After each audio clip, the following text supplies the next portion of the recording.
नमस्कार। Legal point में आपका स्वागत है। मैं हूं हितेंद्र ठाकुर।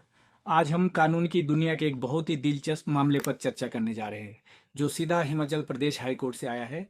यह केस हमें दिखाता है कि कैसे गवाहों के बयान एक पूरे केस का रुख बदल सकते हैं, खासकर जब मामला एनडीपीएस एक्ट जैसे गंभीर कानून से जुड़ा हो। आगे बढ़ने से पहले, अगर आपने अभी तक हमारे चैनल लीगल पॉइंट को सब्सक्राइब नहीं किया है तो जल्दी से सब्सक्राइब बटन दबा दें, और हाँ, वो जो बेल आइकन है उसे भी प्रेस करें ताकि आपको हमारी कानूनी विश्लेषण वाले वीडियो सबसे पहले मिले। चलिए शुरू करते हैं आज का केस। केस का नाम है स्टेट ऑफ हिमाचल प्रदेश बनाम राजेश कुमार उर्फ गुलाबू। केस नंबर क्रिमिनल अपील संख्या 134 ऑफ 2015। जज माननीय जस्टिस विवेक सिंह ठाकुर और माननीय जस्टिस रोमेश वर्मा। फैसले की तारीख 15 अक्टूबर 2025। आरोप एनडीपीएस एक्ट 1985 की धारा 15 और 22 के तहत। मामले का सार, यह मामला 16 जनवरी 2013 का है।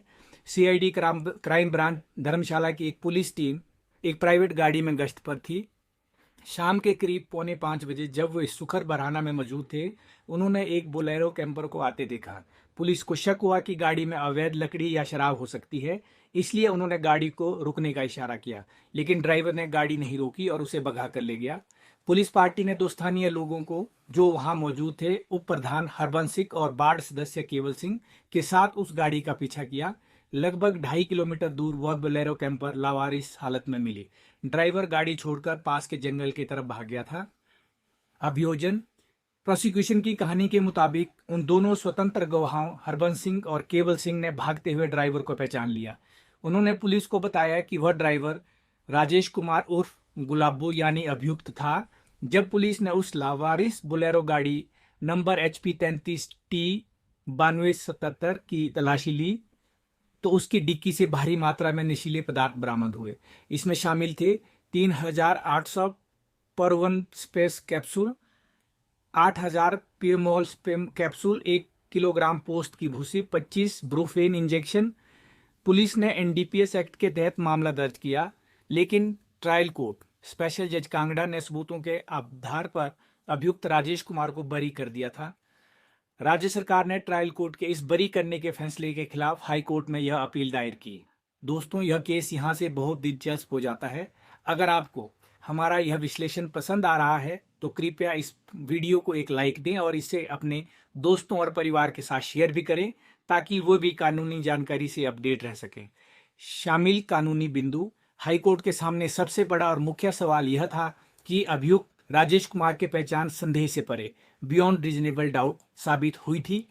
गवाहों का मुकर जाना, हॉस्टाइल विटनेस। अभियोजन पक्ष का पूरा केस उन दो स्वतंत्र गवाहों PW1 हरबंस सिंह और PW2 केवल सिंह पर टिका था, जिन्होंने कथित तौर पर अभियुक्त को भागते हुए पहचानने का दावा किया था।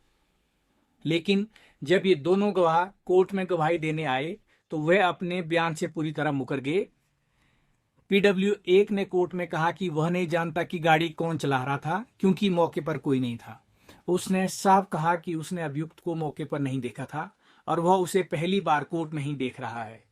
इसी तरह PW2 ने भी कहा कि अभियुक्त गाड़ी नहीं चला रहा था और उसने भी अभियुक्त को पहली बार कोर्ट में ही देखा था।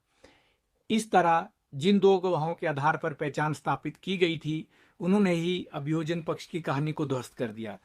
पुलिस गवाहों के बयानों में कमी। हालांकि पुलिस अधिकारियों जैसे PW12 जो जांच अधिकारी थे ने कहा कि गवाहों ने अभियुक्त को पहचाना था, लेकिन PW12 ने अपनी क्रॉस एग्जामिनेशन में यह भी मान लिया कि उन्होंने खुद ड्राइवर को नहीं पहचाना था। गाड़ी के मालिक का मुकर जाना। केस को जोड़ने वाली एक और महत्वपूर्ण कड़ी, गाड़ी का मालिक PW9 राजीव ठाकुर था। वह भी कोर्ट में मुकर गया। उसने इस बात से इनकार किया कि उसने अपनी गाड़ी अभियुक्त राजेश कुमार को दी थी। सबूतों का अभाव। पुलिस अभियुक्त को उस गाड़ी से जोड़ने के लिए कोई अन्य सहायक सबूत, कॉरोबोरेटिव एविडेंस भी पेश नहीं कर पाई, जैसे कि किसी टोल बैरियर से यह दिखाना कि अभियुक्त उस गाड़ी को चला रहा था। बरी करने के फैसले में हस्तक्षेप का सीमित दायरा। हाई कोर्ट ने सुप्रीम कोर्ट के कई फैसलों का हवाला देते हुए यह स्पष्ट किया कि बरी करने के फैसले, जजमेंट ऑफ एक्विटल के खिलाफ अपील में हस्तक्षेप का दायरा बहुत सीमित होता है। अपीलीय अदालत को बरी करने के फैसले को सिर्फ इसलिए नहीं पलटना चाहिए कि कोई दूसरा नजरिया भी संभव हो सकता है। फैसले को तभी पलटा जा सकता है जब ट्रायल कोर्ट का नजरिया पूरी तरह से असंभव, इम्पॉसिबल या विकृत, परवर्स हो। हाईकोर्ट ने माना कि इस केस में अभियोजन पक्ष अभियुक्त की पहचान को लेकर बुरी तरह विफल रहा। मुख्य स्वतंत्र गवाह PW1 और PW2 अपने बयानों से मुकर गए। गाड़ी का मालिक PW9 भी मुकर गया। अदालत ने कहा कि अभियोजन पक्ष की कहानी में संदेह, सस्पिशन तो हो सकता है, लेकिन संदेह कितना भी मजबूत क्यों ना हो, वह संदेह से परे सबूत, प्रूफ बियॉन्ड रीजनेबल डाउट का स्थान नहीं ले सकता। हाईकोर्ट ने पाया कि ट्रायल कोर्ट द्वारा अभियुक्त को बरी करने का जो नजरिया था वह पूरी तरह से संभावित, प्लॉजिबल एंड पॉसिबल था। इसलिए हिमाचल प्रदेश हाई कोर्ट ने राज्य सरकार द्वारा दायर की गई अपील को खारिज कर दिया और अभियुक्त राजेश कुमार और गुलाबो को बरी करने के ट्रायल कोर्ट के फैसले को बरकरार रखा। तो देखा आपने कैसे स्वतंत्र गवाहों के मुकर जाने से NDPS जैसे गंभीर मामले भी अभियोजन पक्ष के हाथ से निकल गया। यह केस हमें याद दिलाता है कि आपराधिक न्याय प्रणाली में पहचान और सबूतों को कड़ी को जोड़ना कितना महत्वपूर्ण है। आपको यह कानूनी विश्लेषण कैसा लगा? क्या आप इस तरह के और मामलों के बारे में जानना चाहते हैं? हमें कमेंट सेक्शन में अपने विचार जरूर बताएं। लीगल पॉइंट को सब्सक्राइब करना ना भूलें।